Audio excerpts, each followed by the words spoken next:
Welcome to Wellywood Wargaming, where the grim dark never sleeps. Crack open a bottle of wild snake and spark up a low stick as we take a journey down Underhive. Howdy Hive Scum, this is just a quick one to talk about some of the new Palanite Enforcer reveals over on the Warhammer community. Now last week I did put out a video on all of the new reveals for the Palanite Enforcer book, their new box set of leaders, champions or captains and sergeants, and mastiffs, as well as the weapon upgrade sprue and all of the other shenanigans that were in that Warhammer community article.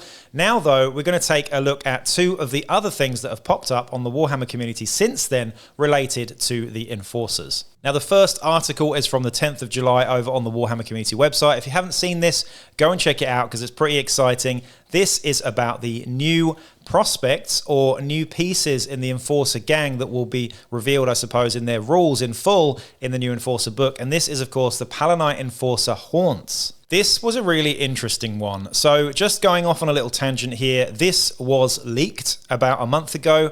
I did see it, as well as quite a few members of the community, the Necromunda community, were talking about this a while ago. Now, I don't know what's going on at Games Workshop at the moment, but obviously Saturnine was a huge leak. Whether or not it was a deliberate marketing ploy or not, it seems to have backfired a little bit with Heresy, but we're not going to talk about that in too much detail. But when we saw the sort of images of Saturnine, the new box set, a lot of people just didn't believe that it was real. They thought it was AI generated or something, and I was one of those people, if I'm honest. A lot of the stuff in the box just didn't look like it was actually made by Games Workshop. Now, however, I've got a box coming to me and I'm very excited about it. This was a very similar scenario. I saw these two figures, these two Palanite Haunts, and I didn't know what to make of it. Half of me thought this could be a fake image that was perhaps AI generated or something, because they look so different to the rest of the Enforcer stuff. It turns out, however, that leak was legit, and now we do have a new piece in the puzzle for Palanite Enforcers in the shape of a sanctioned Psyker. Now, Haunts have been in the Palanite Enforcer lore for quite a while, but all of that lore has been scattered amongst different Necromunda books over time, and now all of that is going to be consolidated into one book, including the new rules for these Haunts. So we haven't got any rules here per se, but we have got the glorious miniatures in question. So let's have a look at those now. So this is a Forge World kit, by the way. It does say that in the article, and it looks like we have two models in here, and they are both a type of Haunt. However, there are two different types in the box. We have what looks to be a slightly more female, slender profile on the left here, and a much chunkier, bigger, sort of almost subjugator armored one on the right as well. Both of these look pretty awesome. They've got sort of collars around the wrists and ankles, which I don't know what those are actually for, but they are otherwise unarmed, and these are big-headed Psykers of some kind. They are sanctioned Psykers that are used very much like Judge Anderson in Judge Dredd. I think I'm getting serious Judge Anderson vibes, especially the one on the left there. I might give it a Adeptus Sororitas Bob or something just to make it more like Judge Anderson. That would be really cool. Let's go into some of the words in the article here, though. We've got these sanctioned Psykers are picked by Lord Helmore and his lackeys for their unshakable discipline when using their psychic abilities, and their relative stability when using their powers. Should they succumb to the perils of the warp, their custom-made suits are lined with hexagrammatic dampers. So that's probably what the big headgear is, that prevent them from becoming a danger to themselves or their allies, or opening the door of reality to something nastier. So that's pretty cool. First of all, they are a sanctioned Psyker because they are a legal Psyker, which means that they can re-roll a failed willpower check once per battle. Pretty cool. It's very nice to have that, especially when you do roll those double ones or double sixes. We've also got the rules for hexagrammatic dampers here as well. If this fighter suffers a Perils of the Warp, there is no need to roll on the Perils of the Warp table. Instead, this fighter is immediately taken out of action, with the result as an out cold. So that's pretty nice. It means that you've got a free reroll once per game, and if you do happen to explode, you just go out cold. So it's all good.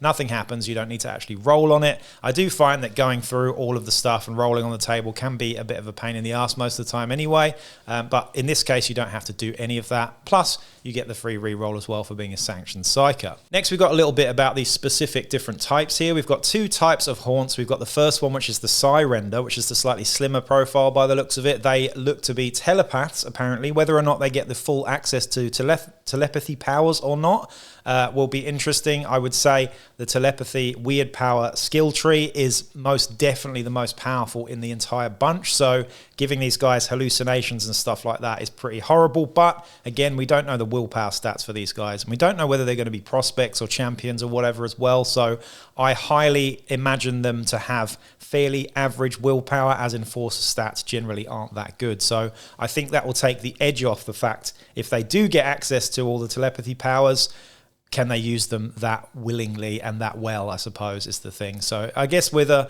willpower of 8 or 7 plus or something like that, telepathy powers don't become quite as scary as they could be, wielded by a very, very potent weird, perhaps. And then the guy on the right is known as a Bone Crusher, which is an interesting term here. They're less subtle, creating force fields around nearby allies, hurling enemies off high platforms, a Necromunda tradition, and crushing their bodies with a thought. So that makes me think that these guys are telekinetic. So we have a telepath and a telekinesis guy.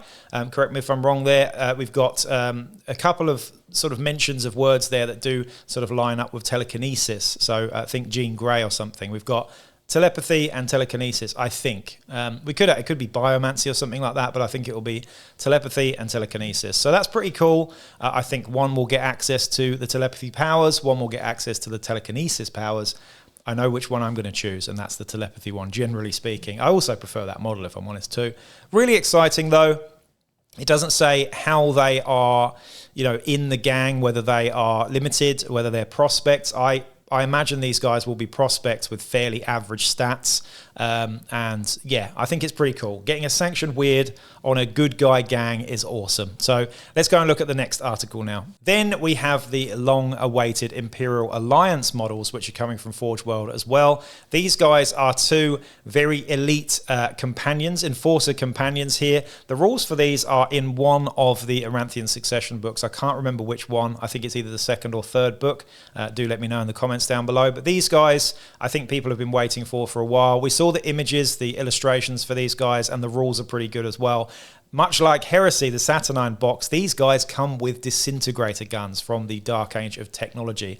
And off the top of my head, they were a fairly high strength rapid fire weapon with the Sever trait. So they are really, really nasty. However, they can explode in your hands, I believe, as well. They're unstable. But these miniatures look great. I will say, I've heard a few comments from people saying that they're a bit cluttered in terms of the sort of Roman / cop / there's a lot going on here in terms of style all combined. Personally, I think it works quite nicely, but again, and I've said this every time, I'm just not a huge fan of the Games Workshop studio paint schemes, and I think these bright sort of lurid yellows and stuff are just not really my bag. It just doesn't look grimdark enough for me. So I'm looking forward to getting hold of these and seeing what I can do with a slightly darker, grimier scheme on these guys. But they are an alliance, and I'm actually going to go and do a series on alliances soon, so I will talk about these guys at length. But they can be fielded as an alliance, or you could even proxy these as enforcer captains if you like as well, minus the disintegration guns, because you can't get them anywhere else in the game. You can only get them